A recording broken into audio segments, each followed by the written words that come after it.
Hello one and main complete ஆச்சு. So இந்த வீடியோவில் என்ன பார்க்க போறோம்னா வீரா தீரா சூரன் பார்ட் 2 இந்த படத்தோட வந்துட்டு ரிவ்யூ தான் பார்க்க போறோம். இந்த பார்ட் 2 நீ ஏன்டா வச்சோம்னு இதுக்கு முன்னாடி கேட்கணும்னு தோணுச்சு. இப்போ படம் பார்த்ததுக்கு அப்புறம் பார்ட் 1 பார்க்கணும்ப்பா அந்த மாதிரி தோணுச்சு லிட்டரலி. பிகாஸ் த கேரக்டர் அந்த மாதிரி அமைச்சிருக்காங்க. ஓகேவா? ஸோ இந்த படத்துல ஆப்வியஸ்லி ஏதாவது தெரிஞ்சிருக்கும். நம்ம சியான் விக்ரம் சார் அண்ட் வந்துட்டு S J Suryah sir, Suraj, Dushara, Prithvi Raj அவங்க நடிச்சிருக்காங்க, லீடெல்லாம் பண்ணியிருக்காங்க. ஸோ ஆப்வியஸ்லி இந்த படம் வந்துட்டு ஒரு ஆக்ஷன் கிரைம் சம்மந்தப்பட்ட ஒரு படம் தான். பட் அதில் வந்துட்டு எமோஷனல், அந்த கேரக்டருக்கான அந்த ஃபேமிலி சப்ஜெக்டான எமோஷனல் லவ் அதெல்லாம் கண்டிப்பாக இருக்கும். அந்த சாங்ஸ் கூட பார்த்துருப்பீங்க. அஜிவி பிரகாஷ் தான் நம்ம இந்த படத்தோட மியூசிக் டைரக்டர். ஸோ ஓகே, இந்த படத்தை பெருசாக ரிவீல் பண்ணாமல் ஜஸ்ட் ஷார்ட்டாக முடிச்சிருவோம். இந்த படத்தில் வந்துட்டு சண்டை காட்சிகள் வந்துட்டு அந்த கேரக்டருக்கு தேவையான சண்டை காட்சிகள் இருக்கு. அதாவது ஹீரோக்கு தேவையான சண்டை காட்சிகள் இல்லை, அந்த மாதிரி கிடையாது. தெரியுமா? அந்த கேரக்டருக்கு தகுந்தாப்புல அந்த கேரக்டர் எப்படி ரியாக்ட் பண்ணும். ஃபார் எக்ஸாம்பிள் வந்து காளி, அதாவது விக்ரம் சாரோட கேரக்டர் வந்து காளி, அந்த கேரக்டர் எப்படி யோசிக்கும், அது எப்படி ஃபைட் பண்ணும், அந்த கேரக்டருக்கு தகுந்த மாதிரி தான் சண்டை காட்சிகளே இருக்கும். அது அந்த கேரக்டருக்கான மாஸ் தான் அவங்க வந்துட்டு எழுதியிருப்பாரு. ஓகேவா?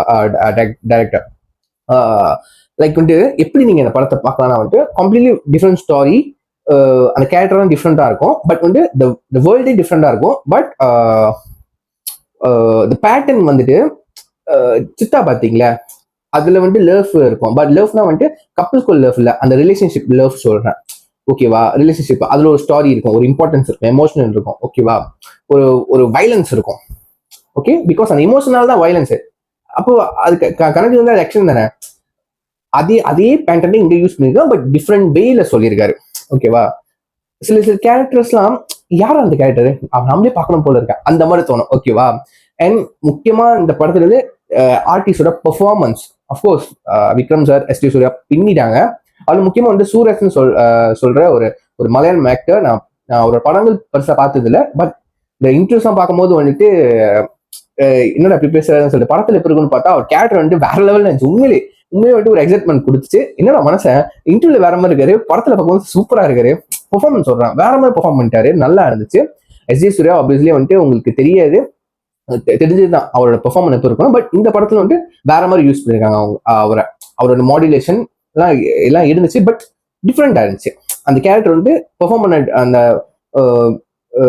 ஸ்கிரீன்ல கொண்டு வந்த அந்த விதம் வந்து வேற மாதிரி இருந்துச்சு. எனக்கு ரொம்ப பிடிச்சிச்சு. ஆப்வியஸ்லி நம்ம சியான் விக்ரம் சார் மனசை வந்துட்டு அப்படியே தான் இருக்காரு. பெர்ஃபார்மன்ஸும் சரி, அவர் எடுக்கிற எஃபர்ட்டும் சரி, ஆக்ஷன்லயும் சரி, ஸ்டன்ஸ்ல லைக் வந்துட்டு ஒரு சீன்லாம் வரும். கண்டிப்பா அந்த ட்ரெய்லர்ல நீங்க பார்த்துருப்பீங்க, பேர் பாடியா வருவாரு. ஓகேவா?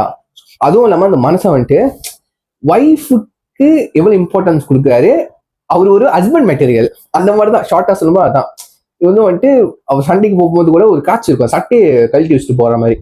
எப்படின்னா வந்துட்டு அது அவங்க ஒய்ஃப் கொடுத்த சட்டை, அதுல வந்துட்டு எந்த காரியம் பற்றக்கூடாதுன்னு சொல்லி சட்டையை கழட்டி வச்சுட்டு சண்டைக்கு போவாரு. ஓகேவா? அதெல்லாம் வந்துட்டு மனசன் ஹஸ்பண்ட் மெட்டீரியல்ப்பா அந்த மாதிரி தோணுச்சு லிட்டரலி எனக்கு. அதே நேரத்துல அப்படியே வேற ஒரு சைட்டு, டார்க் சைடும் இருக்கு, மாஸ் சைடும் இருக்கு அந்த கேரக்டருக்கு தந்தாப்புல. ஓகேவா? ஒயிட் அண்ட் ஒயிட்ல தான் வருவாரு. ஆனா ஒயிட் அண்ட் ஒயிட்னு வரணும்னு நினைச்சு நான் ஒயிட்டாவே இருக்க மாட்டேன். அந்த மாதிரி அந்த கேரக்டர் அப்படி ரெசம்பிள் பண்ணுச்சு. ஓகேவா? ஸோ அதுதான். பட் வந்து ஆக்ஷன் முக்காசு பேருக்கு பிடிக்காது இந்த படம். பிகாஸ் வந்துட்டு அது சண்டை அந்த மாதிரி இருக்கும். பட் நீங்க பொறுமையா டைம் எடுத்து பார்த்தீங்கன்னா அது சண்டையை தாண்டி ஸ்டாரி தான் பிளே பண்ணிக்கிருக்கோம். இந்த சண்டைங்கெல்லாம் வந்துட்டு ஸ்டன்லாம் வந்து சும்மா ஒரு அடிஷ்னல் மாதிரி. பட் அங்க மெயினா ஒரு ஸ்டாரி இருக்கும். அதை சொன்னா வந்து நல்லா இருக்காது. பார்க்காதவங்களுக்கு இந்த சுவாரஸ்யம் போயிடும். நீங்க பார்த்து தெரிஞ்சுக்கிங்க எவ்வளவு இன்ட்ரெஸ்டிங்கா இருக்கும் அப்படின்ட்டு. பட் கொஞ்சம் எனக்கு தெரிஞ்சு கொஞ்சம் இந்த ஸ்டாரி சொல்றதுக்காகவே கொஞ்சம் ஸ்லோவா போன மாதிரி இருந்துச்சு. மற்றபடி வந்துட்டு நல்லா விறுவிறுப்பா தான் போனுச்சு. பட் அந்த ஸ்லோனஸ் அந்த அந்த அந்த ஸ்லோவா போடுறது ரொம்ப அவசியம். அப்பதான் வந்துட்டு அந்த ஸ்டாரி கூட நம்ம கனெக்ட் பண்ணி டிராவல் பண்ண முடியும். ஓகேவா?